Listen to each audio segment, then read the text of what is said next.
कलयुग दिखाई दिया था। और मुझे भी उस टाइम में ऐसा लगता था कि थोड़ा कॉन्फिडेंस सा कम होता था। कलयुग अपने राज सिंहासन पे जा रहा है। बेटा आप लोगों के लिए बहुत इंपॉर्टेंट है ये, जितने भी ब्राह्मण बालक है, तो उसका इतना बड़ा सिंहासन है और उसके सर से भी बहुत बड़ा सोने का मुकुट है।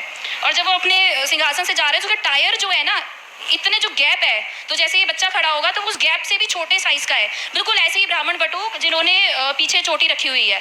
अब मैं कॉन्वेंट स्कूल में पढ़े हुए हैं और हम जॉब भी MNCs में करते हैं, तो इन लोग बच्चों से कम टच में रह पाते हैं। तो आना तो मुझे वो दिखाई दिया कि कलयुग जब जा रहा है अपने सिंहासन से, कुचलता हुआ जा रहा है। और 2016 में मैंने नारद जी से प्रार्थना करी थी कि आपने बहुत से भक्तों का मार्गदर्शन किया है, तो मेरा भी मार्गदर्शन कीजिए, क्योंकि भगवान तो इतने आसानी से मिलते नहीं है। क्या मैं सही बात सोच रही हूँ, भगवान सच में होते हैं?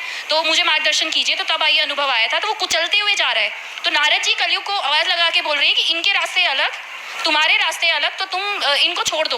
और वो सुन नहीं रहा है। तो नारद जी ने आप जैसे बेटा बालक कुदवा के साइड में से, क्योंकि बहुत छोटे से दिख रहे हो आप, आपकी मतलब अस्तित्व बहुत छोटा है, और एक जैसे तूफान बाढ़ आती है कुचल के जाएगा, तो उन्होंने साइड में से नारद जी ने कुदवाया है। तो जो मेरे मन में उस टाइम में भाव आया था, जो कल्कि भगवान का नाम लेंगे, जो आज सनातन धर्म प्रेमी है, जितने ब्राह्मण हैं हम, हमारा ये कर्तव्य है कि हम भगवान का नाम ले, पुकार करें, और जो भी उस मार्ग पर चलेंगे कलयुग उसे परेशान करेगा, लेकिन कल्कि भगवान का नाम लेने वाले ही उससे सर्वाइव और सेल थ्रू कर पाएंगे।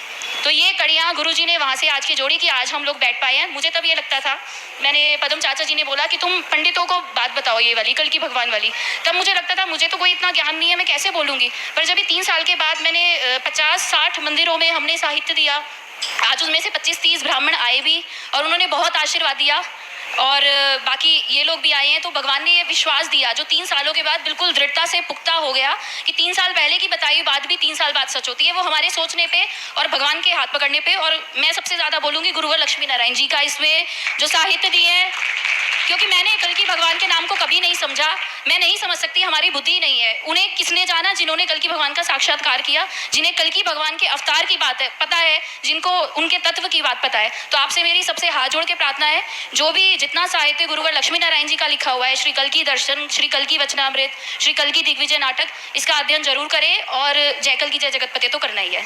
जय श्री कल्कि भगवान।